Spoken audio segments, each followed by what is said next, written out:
Hi friends, ఎలా ఉన్నారు? ఈరోజు మనం పుదీనా చికెన్ తయారు చేసుకుందాం. చాలా చాలా రుచికరంగా ఉంటుందండి. నేను పుదీనా కొమ్మ కొద్దిగా చిన్న కొమ్మ వేసానండి. చూడండి ఎంత బాగా వచ్చిందో. కవర్లో వేసుకున్నాను. చిన్న కొమ్మ మనం నాటామంటే చాలు, చాలా బాగా వస్తుంది. వర్షాల కోసం చాలా బాగా వచ్చింది. ఈ పుదీనా నేను ఇలా కట్ చేసుకుని బౌల్లో పెట్టుకున్నాను.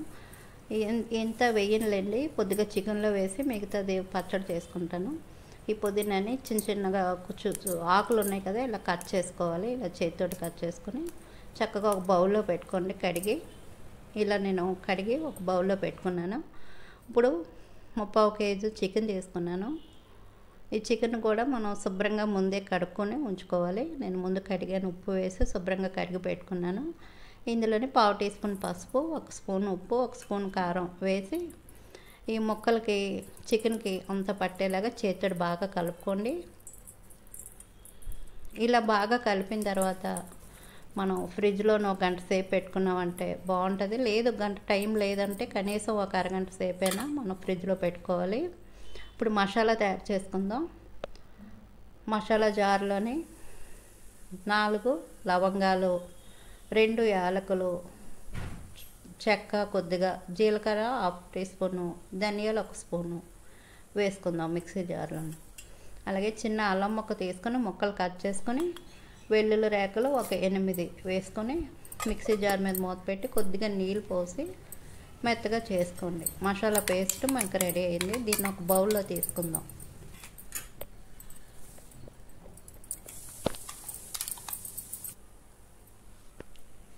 ఇలా మసాలా పేస్ట్ని ఒక బౌల్లో తీసుకున్నాం కదా, ఇదే మిక్సీ జార్లోనే ఒక 4 పచ్చిమిరపకాయలు కట్ చేసుకుని వేసుకోండి.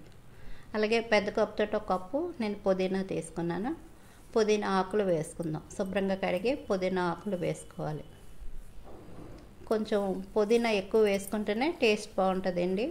పుదీనా ఆకులు వేసిన తర్వాత ఇందులో మనం కొత్తిమీర కొద్దిగా వేసుకోండి. కొత్తిమీర కొద్దిగా వేసుకుంటే సరిపోద్ది, టేస్ట్ బాగుంటుంది. ఇలా కట్ చేసుకుని కొత్తిమీర వేసుకొని కొద్దిగా నీళ్ళు పోసి దీన్ని మెత్తగా పేస్ట్ చేసుకోండి. చూడండి, ఈ విధంగా మనం మెత్తగా పేస్ట్ చేసుకోవాలి.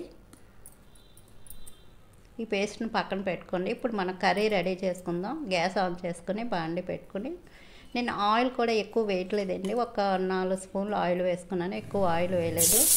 ఆయిల్ వేడిన తర్వాత ఒక ఉల్లిపాయ పెద్ద సైజు తీసుకున్నాను. ఒక ఉల్లిపాయని ఇలా చిన్నగా కట్ చేసుకుని వేసుకొని గ్యాస్ మీడియంలో పెట్టి చక్కగా ఉల్లిపాయని వేసుకోండి.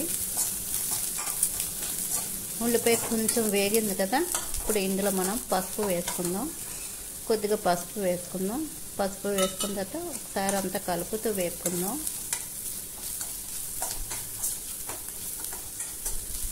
చక్కగా ఉల్లిపాయ కూడా చక్కగా వేగిందండి.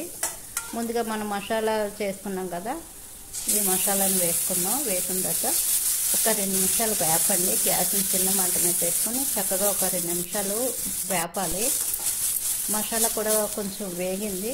వేగిన తర్వాత ముందుగా మనం చికెన్ ఉప్పు కారం అన్నీ పట్టించి ఉంచాం కదా, ఈ చికెన్ వేసుకోవాలి. వేసిన తర్వాత ఇప్పుడు గ్యాస్ని మీడియంలో పెట్టి చక్కగా కలపండి. ఒక 2 నిమిషాలు అటు ఇటు మొత్తం అంతా కలిసేలాగా, మసాలా అంతా చికెన్కి పట్టేలాగా బాగా కలపండి. ఇలా కలిపిన తర్వాత మూత పెట్టుకోండి.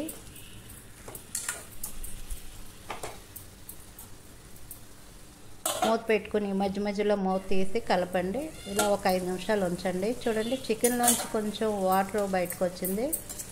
చూసారా, కొంచెం చికెన్లోంచి వాటర్ బయటకు వచ్చింది కదా. ఒకసారి అంతా కలుపుకుందాం. ఒకసారి అంతా కలుపుకొని మనం పుదీనా పేస్ట్ చేసుకున్నాం కదా, ఈ పేస్ట్ని వేసుకుందాం. వేసిన తర్వాత ఒకసారి అంతా కలపండి. ఒక 2-3 నిమిషాలు వేపండి. గ్యాస్ని హైలో పెట్టి చక్కగా ఒక 2-3 నిమిషాలు వేపండి. ఇలా వేపిన తర్వాత మూత పెట్టుకొని గ్యాస్ని మీడియంలో పెట్టి ఒక 3-4 నిమిషాలు ఉంచండి. మధ్య మధ్యలో కలపండి, లేదంటే అడుగు పడుతుంది. ఒక 4 నిమిషాల తర్వాత మూత తీసి ఒకసారి అంతా కలుపుకొని, అంటే ఇలా చేయడం వల్ల పుదీనా వేగుతుంది కదా, టేస్ట్ కూడా బాగుంటుంది. ఆ పచ్చివాసన లేకుండా చక్కగా కొంచెం వేగితే టేస్ట్ బాగుంటుంది అన్నమాట. ఇలా వేగిన తర్వాత ఒక చిన్న గ్లాస్ తోటి ఒక గ్లాస్ నీళ్ళు పోసి ఒకసారి అంతా కలపండి. ఇలా కలిపిన తర్వాత ఇప్పుడు ఉప్పు కారం అవి సరిపోయిందో లేదో ఒకసారి చెక్ చేసుకోండి.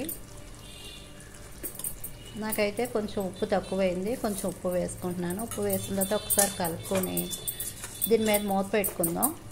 మూత పెట్టుకుని గ్యాస్ మీడియంలో పెట్టి మధ్య మధ్యలో ఒకసారి చూసుకోండి, లేదంటే అడుగు పడుతుంది.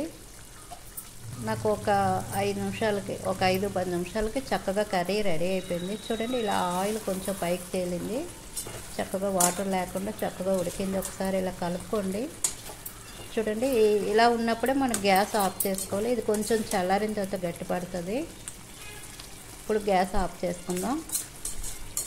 చాలా చాలా బాగుంటుందండి. వేడివేడిగా మనం రైస్లో వేసుకుని తింటే చాలా బాగుంటుంది పుదీనా చికెను. పుదీనా ఇష్టం లేని వాళ్ళకి చక్కగా ఇలా చేసి పెట్టండి, చాలా చాలా బాగుంటుంది. ఆ పుదీనా అంటే స్మెల్ అనేది తెలియకుండా చక్కగా బాగుంటుంది కర్రీ. వీడియో నచ్చితే మాత్రం ప్లీజ్ లైక్ చేయడం మాత్రం మర్చిపోకండి. అలాగే మన ఛానల్ని సబ్స్క్రైబ్ చేయండి, పక్కన ఉన్న బెల్ ఐకాన్ని క్లిక్ చేయండి. ఇంకెందుకు ఆలస్యం, తప్పకుండా ఒకసారి ట్రై చేసి ఎలా ఉందో నాకు కామెంట్లో తెలియపరచండి. వీడియో నచ్చితే మాత్రం ప్లీజ్ లైక్ చేయడం మర్చిపోకండి.